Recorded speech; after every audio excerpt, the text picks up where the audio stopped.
नमस्कार दोस्तों, आपका स्वागत है अपनी YouTube चैनल PFP में। आज हम मुथूट फाइनेंस के बारे में बात करने वाले हैं, जो कि कंटिन्यूसली पिछले कुछ दिनों से नीचे आता हुआ नज़र आता है। तो जब भी कोई अच्छा शेयर नीचे आ रहा है तो as a long term investor हमारी नज़र वहाँ पर होनी चाहिए। तो आज हम बात करने वाले हैं कि कौन से लेवल पर हमें वहाँ पर इन्वेस्ट करना चाहिए। तो सबसे पहले कंपनी के रिजल्ट्स पर नज़र डाल देते हैं। नेट सेल्स 8.19% ऊपर है, नेट प्रॉफिट भी 8.19% ऊपर गया है और एबिटा भी आपको 6.84% बढ़ता हुआ नजर आता है। तो ये सारे numbers year on year basis पे सिंगल डिजिट ग्रोथ नजर आती है। कोई अच्छे नंबर्स आपको यहाँ पर नजर नहीं आते, ओके रिजल्ट से दिखाई पड़ते हैं।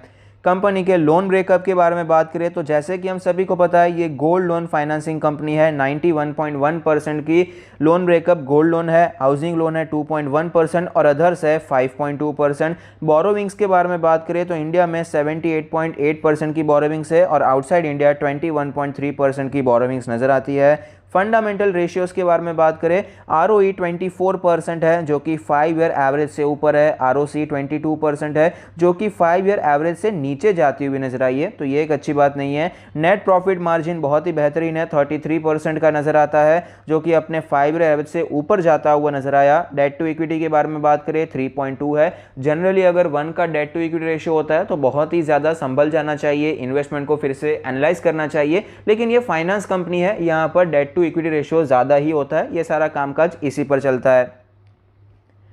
शेयर होल्डिंग पैटर्न के बारे में बात करें, टोटल प्रमोटर होल्डिंग है 73.37%, जिसमें से कुछ प्लेज नहीं है। 7.13% का स्टेक म्यूचुअल फंड के पास है, अदर डोमेस्टिक इंस्टीट्यूशन के पास है 1.13% का स्टेक। FIIs ने अच्छा निवेश किया है 14.16% का और रिटेल कैटेगरी में आपको 8.2% का स्टेक ही नजर आता है। तो शेयर होल्डिंग पैटर्न काफी स्ट्रांग है, ऑलमोस्ट 96% का जो स्टेक है स्ट्रांग हैंड्स में दिखाई पड़ता है। कंपनी के फाइनेंशियल ट्रेंड के बारे में बात करें, हाई ग्रोथ कंपनी नजर आती है। कंपनी के रेवेन्यू प्रॉफिट्स बहुत ही तेजी से पिछले कुछ सालों में हमें बढ़ते हुए नजर आए हैं, जो कि हमें शेयर में भी पिछले कुछ सालों में रिफ्लेक्ट होता हुआ नजर आता है। कंपनी 60,000 करोड़ की कंपनी है, 15 का PE रेशियो है, 1489 का लास्ट रेट प्राइस है जो कि 0.58% नीचे नजर आता है। तो फंडामेंटली कंपनी अच्छी है, उसमें कोई डाउट नहीं है। इसके जो फंडामेंटल रेशियोज हैं बहुत ही हेल्दी नजर आते हैं, फाइनेंशियल ट्रेंड बहुत ही हेल्दी नजर आता है। वैल्यूएशन के बारे में बात करें, 15 का PE रेशियो आपको भले ही सस्ता नजर आएगा, लेकिन जब भी हम कोई फाइनेंशियल स्टॉक को एनालाइज करते हैं तो प्राइस टू बुक रेशियो देखा जाता है। तो इस हिसाब से स्टॉक में हमें कोई ज्यादा अंडर वैल्यूड स्टॉक तो बिल्कुल नहीं है, प्रीमियमली वैल्यूड जो कंपनी में ग्रोथ नजर आती है उस हिसाब से स्टॉक को वैल्यू भी किया गया है। स्टॉक के चार्ट पर हमें क्लियरली पता चलता है कि पिछले 6 महीनों में स्टॉक ने कुछ खास परफॉर्मेंस नहीं किया है। जून की शुरुआत में हमें ब्रेकआउट देखने को मिला, उसके बाद ये स्टॉक आपको शांत होता हुआ नजर आया। 1400 का सपोर्ट बन गया और 1600 का रेजिस्टेंस बन गया, यहीं पर स्टॉक आपको ट्रेड करता हुआ नजर आया। 3-4 महीने निकल चुके थे। नवंबर की शुरुआत में हमें एक अच्छा ब्रेकआउट देखने को मिला, स्टॉक हमें 1600 के ऊपर जाता हुआ नजर आया, लेकिन स्टॉक सस्टेन नहीं हो पाया, फेक ब्रेकआउट हो गया और स्टॉक में वापस गिरावट देखने को मिली और उसी रेंज पे स्टॉक हमें लौटता हुआ नजर आता है। आप देख पाएंगे कंटिन्यूअसली 1700 के लेवल से स्टॉक हमें 1500 के नीचे आता हुआ नजर आया। डेली RSI 38 चल रही है जो कि काफी ज्यादा वीक हो चुकी है। स्टॉक अपने 200 डेज के मूविंग एवरेज के नजदीक जाता हुआ नजर आता है, जो लेवल है 1424 का लेवल। वीकली चार्ट के बारे में बात करें तो आप देख पाएंगे वीकली चार्ट पर हमें नजर आता है 20 वीक्स के मूविंग एवरेज को ये तोड़ने की कोशिश कर रहा है। इसका जो 50 वीक्स का मूविंग एवरेज है वो कैलकुलेट होकर आता है 1393 का लेवल, तो अप्रोक्सीमेटली 1400 का लेवल वो भी हमें दिखाई पड़ता है। वीकली RSI 49.92 चल रही है, यहाँ पर वीकनेस है, तो इसका मतलब है कोई फ्रॉथ नहीं है, कोई over valuation, technically overbought situation यहाँ पर नजर नहीं आती, तो ये भी एक अच्छी बात है। तो यहाँ पर इन्वेस्टमेंट के बारे में आप सोच सकते हैं, यहाँ पर एक अच्छे लेवल पर स्टॉक हमें बढ़ता हुआ नजर आया। जब भी कोई एक अच्छा ब्रेकआउट स्टॉक में आपको दिखाई पड़ता है जो एक लंबे कंसोलिडेशन के बाद होता है, जैसे कि मुथूट फाइनेंस में ही हुआ, यहाँ पर एक लंबा कंसोलिडेशन आपको देखने को मिला। तकरीबन 1 साल का कंसोलिडेशन यहाँ पर हमें देखने को मिल गया था। 1 साल के कंसोलिडेशन के बाद ये लेवल हमें टूटता हुआ नजर आया, एक अच्छा ब्रेकआउट देखने को मिला। उसके बाद स्टॉक ने बेस बना लिया, 1400 का लेवल एज अ बेस देखने को मिला। जब भी स्टॉक में गिरावट होती इसी लेवल पर स्टॉक आता और वापस यहाँ पर हमें सपोर्ट लेकर ऊपर जाता हुआ नजर आता था।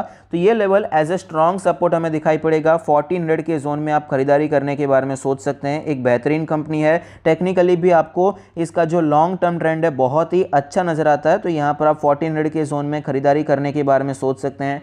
1400, 1420, 1430 ये सब चलेगा लॉन्ग टर्म के लिए। 20-30 रुपये यहाँ पर ज़्यादा मायने नहीं रखते हैं, लेकिन एक जोन देखना चाहिए, ऐसा नहीं कि बहुत ही ज़्यादा महंगा ले लिया। इस जोन में कहीं पर भी आप खरीदारी करने के बारे में सोच सकते हैं। लॉन्ग टर्म के लिए एक्यूमुलेशन करने के बारे में सोच सकते हैं। यहाँ पर इससे ज़्यादा गिरावट होगी उसके चांसेस मुझे कम नज़र आते हैं, लेकिन बाय चांस गिरावट होती है तो इसके बाद भी आपको एक 10-20 भी बहुत हो गया, 10-15% का करेक्शन देखने को मिल सकता है। उससे ज़्यादा गिरावट यहाँ पर मैं एक्सपेक्ट नहीं कर रहा हूँ। तो पहले इंस्टॉलमेंट में आप 1400 1420 के जोन में इंस्टॉलमेंट कर सकते हैं, और उसके बाद अगर बाय चांस गिरावट होती है तो वहां पर आप एक्यूमुलेशन के बारे में सोच सकते हैं। एक और पॉजिटिव बात मैं आपको बताना चाहूंगा कि स्टॉक में यहां पर ऑलरेडी जो ब्रेकआउट हमें देखने को मिला, उसके बाद भी आपको एक अच्छा खासा कंसोलिडेशन, साइडवेज मूवमेंट देखने को मिल गया। 6-7 महीने 8 महीने यहाँ पर निकल चुके हैं। तो बाय चांस अभी यहाँ पर कंसोलिडेटिंग कंटिन्यू भी रहता है तो भी आपको 3-4 महीने का ज़्यादा से ज़्यादा देखने को मिल सकता है, जैसे कि पिछले साल 1 साल का हुआ था। तो यहाँ पर जो हमारी टाइम वैल्यू है वो भी हमें बचती हुई नजर आती है।